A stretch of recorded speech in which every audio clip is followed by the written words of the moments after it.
Hello everyone, फिर से एक बार आप सभी का स्वागत है मेरे YouTube channel MR medical education में। दोस्तों, आप लोगों के लिए फिर से एक नया वैकेंसी लेके आया हूं जो आपका वॉक इन इंटरव्यू के बेसिस पे सिलेक्शन, यानी कि इसमें किसी प्रकार का कोई रिटेन एग्जाम नहीं लिया जाएगा। आपको इंटरव्यू के लिए बुलाया जाएगा और इंटरव्यू के बेसिस पे ही आपका सिलेक्शन हो जाएगा। तो यहाँ पे बहुत ही बड़ा गोल्डन चांस है आप लोगों के लिए, क्योंकि यहाँ पे जीएनएम और बीएससी नर्सिंग सभी कैंडिडेट एलिजिबल है इसमें अप्लाई करने के लिए। और इसमें वैकेंसी का जो नंबर है वो भी बहुत बड़ा नंबर है।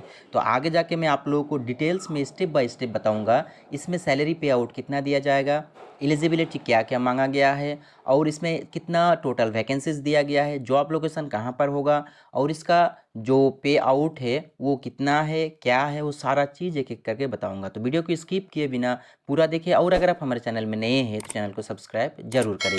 इसका पीडीएफ आप लोगों को मेरे टेलीग्राम ग्रुप में उपलब्ध करा दिया जाएगा, वहाँ से आप लोग डाउनलोड कर सकते हैं। अगर आप लोग मेरा टेलीग्राम ग्रुप में अभी तक ज्वाइन नहीं हुए हैं तो ज्वाइनिंग लिंक आप लोगों को डिस्क्रिप्शन में दे दिया गया है, वहाँ से आप लोग ज्वाइन हो जाइए, क्योंकि वहाँ पे सभी तरह का वैकेंसीज जितने भी आते हैं सभी वैकेंसीज का पीडीएफ आप लोगों को उपलब्ध कराया जाता है। अब इसका ऑफिशियल वेबसाइट भी आगे जाके बताऊंगा, जिसके थ्रू आप लोग इसमें अप्लाई भी कर सकते हैं और इसका पीडीएफ को भी डाउनलोड कर सकते हैं। देखिए, यहाँ पे सबसे ऊपर आप लोगों को इसका लोगो दिखाया गया है और यहाँ पे लिखा हुआ है टाटा मेमोरियल सेंटर, जिसे शॉर्ट में टीएमसी कहा गया है।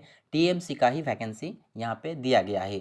यहाँ पे दिया गया है Homi Bhabha cancer hospital and research centre, Muzaffarpur, Bihar. यानी कि आपका जो जॉब लोकेशन होगा वो कहाँ पे होगा, तो बिहार के मुजफ्फरपुर में जो होमी बाबा आपका कैंसर हॉस्पिटल है उसी में होगा। अब आगे यहाँ पे नीचे आप लोग देख सकते हैं इसका एडवर्टाइज नंबर दिया गया है और राइट साइड में डिटेल दिया गया है जब इसको रिलीज किया गया है। तो कल ही इसको रिलीज किया गया था और आज इसका वीडियो हम बना रहे हैं। अब यहाँ पे आप लोग देख सकते हैं वॉक इन इंटरव्यू लिखा हुआ है, यानी कि आपको इंटरव्यू के लिए जाना होगा और इंटरव्यू के बेसिस पे ही आपका सिलेक्शन हो जाएगा।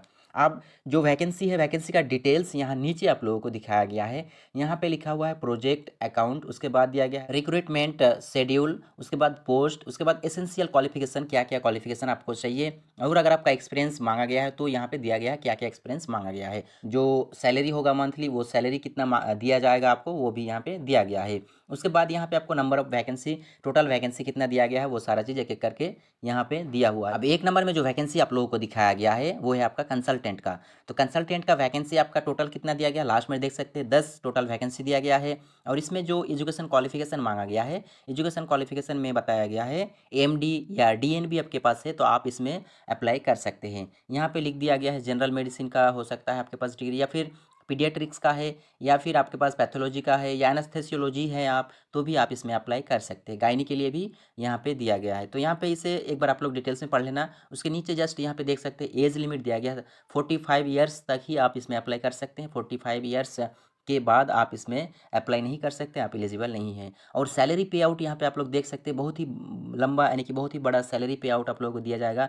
1 लाख से लेकर 1,40,000 पर मंथ के हिसाब से सैलरी दिया जाएगा। तो सैलरी पे आउट बहुत ही अच्छा है। अगर आप डॉक्टर हैं, आपके पास अगर इस तरह का डिग्री है तो आप इसमें अप्लाई ज़रूर करें, बहुत ही अच्छा खासा सैलरी आपको यहाँ पे दिया जा रहा है। उसके बाद नीचे दूसरे नंबर पे जो दिया गया है वो वैकेंसी आपका मेडिकल ऑफिसर का। तो मेडिकल ऑफिसर के लिए भी वैकेंसी यहाँ पे टोटल 2 ही दिया गया है, और इसमें डिग्री जो मांगा गया है एमबीबीएस का डिग्री मांगा गया है। अगर एमबीबीएस का डिग्री आपके पास है तो आप इसके लिए एलिजिबल है। इसमें एज लिमिट भी आपका 45 ईयर्स ही दिया गया है, जो यहाँ पे आप लोग देख सकते हैं। यानी कि इंटरव्यू, जब आप इंटरव्यू के लिए जाएंगे तो तब तक आपका एज अगर 45 ईयर्स है तो आप अप्लाई कर सकते हैं। अगर 45 ईयर से ज़्यादा हो जाएगा तो अप्लाई नहीं कर सकते हैं। अगर 45 ईयर से कम है तो फिर कोई बात नहीं, आप अप्लाई कर सकते हैं। और इसमें सैलरी पे आउट अच्छा खासा इसमें भी दिया जा रहा है, 84,000 से लेकर 1 लाख तक आपको पर मंथ के हिसाब से सैलरी दिया जाएगा। उसके बाद तीसरे नंबर में फार्मासिस्ट का वैकेंसी दिया गया है। फार्मासिस्ट का वैकेंसी भी यहाँ पे अच्छा खासा है, यानी कि 11 वैकेंसी दिया गया है। और इसमें जो आपका डिग्री मांगा गया है बी फार्मा, यानी कि आपके पास अगर बी फार्मा है और 1 साल का एक्सपीरियंस है तो आप इसमें अप्लाई कर सकते हैं। या फिर अगर आपके पास डी फार्मा है और मिनिमम 3 साल का एक्सपीरियंस है तो आप इसके लिए एलिजिबल है, आप इसमें अप्लाई कर सकते हैं। तो यहाँ पे सैलरी पे आउट 20,000 से लेकर 22,000 तक आपको दिया जाएगा पर मंथ के हिसाब से। सैलरी भी अच्छा खासा यहाँ पे दिया जा रहा है। एज लिमिट जो है आपका 30 ईयर्स, यानी कि 30 साल तक आप इसमें अप्लाई कर सकते हैं। उसके बाद जो वैकेंसी यहाँ पे दिया गया है डे केयर कोऑर्डिनेटर के रूप में दिया गया है। इसमें जो डिग्री मांगा गया है एमबीबीएस, एमडीएस या फिर एमपीएच का अगर डिग्री आपके पास है तो आप इसके लिए एलिजिबल है। यहाँ पे age limit 45 years maximum age limit दिया गया है, और इसमें भी पे आउट आपको अच्छा खासा मिल जाएगा। 50,000 से लेकर 70,000 पर मंथ के हिसाब से सैलरी दिया जाएगा। लेकिन इसमें वैकेंसी सिर्फ और सिर्फ एक ही दिया गया है, एक ही कैंडिडेट यहाँ पे लिया जाएगा। उसके बाद आपका दिया गया है यहाँ पे मल्टीटास्किंग स्टाफ। मल्टीटास्किंग स्टाफ को शॉर्ट में में एमटीएस का वैकेंसी कहा गया है और एमटीएस के लिए आपका 10th स्टैंडर्ड पास होना चाहिए। अगर आप 10th पास है तो आपको आप एलिजिबल है, इसमें अप्लाई कर सकते हैं। जो एज लिमिट दिया गया है 30 ईयर है और यहाँ पे जो सैलरी पे आउट आप लोगों को दिया जा रहा है 10,000 से लेकर 15,000 तक आप लोगों को सैलरी पे आउट दिया जाएगा। टोटल वैकेंसी आपका 4 ही दिया गया है। आप यहाँ पे आते हैं जिसका आप लोगों को इंतजार था, नर्स का वैकेंसी। तो नर्स का वैकेंसी यहाँ पे देख सकते हैं आप लोग।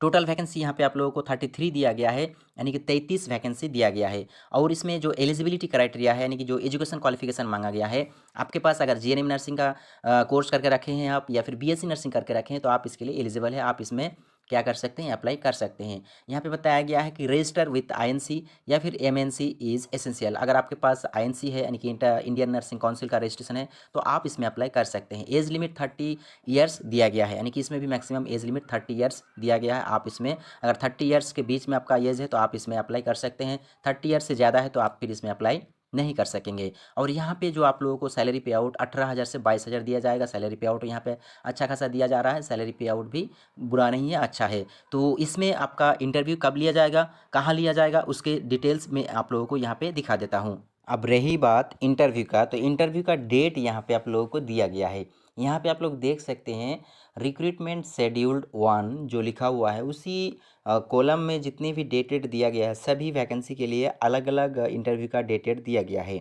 तो यहाँ पे नीचे जो नर्सिंग है, नर्सिंग का जो पोस्ट दिया गया है 33, इसके लिए इंटरव्यू डेट दिया गया है 27/11, यानी कि 27 नवंबर को आपका इंटरव्यू लिया जाएगा। कितने बजे से, तो 9 बजे से लेकर 10 बजे के बीच में 27 नवंबर को आपका इंटरव्यू कंडक्ट किया जाएगा नर्सिंग के लिए। अगर आप इसमें इंटरेस्टेड है तो 27 नवंबर को अपना सारा डॉक्यूमेंट्स, यानी कि ओरिजिनल डॉक्यूमेंट्स के साथ साथ जितने भी ओरिजिनल डॉक्यूमेंट्स आप लेके जाइएगा उसका एक एक जेरोस कॉपी लेके जाना है और उसमें अपना सेल्फ अटेस्टेड यानी कि अपना सिग्नेचर करके लेके जाना है। तो यहाँ पे आप लोगों को इंटरव्यू का डेट मिल गया है। अब इसी के हिसाब से आप लोगों को इंटरव्यू के लिए जाना होगा।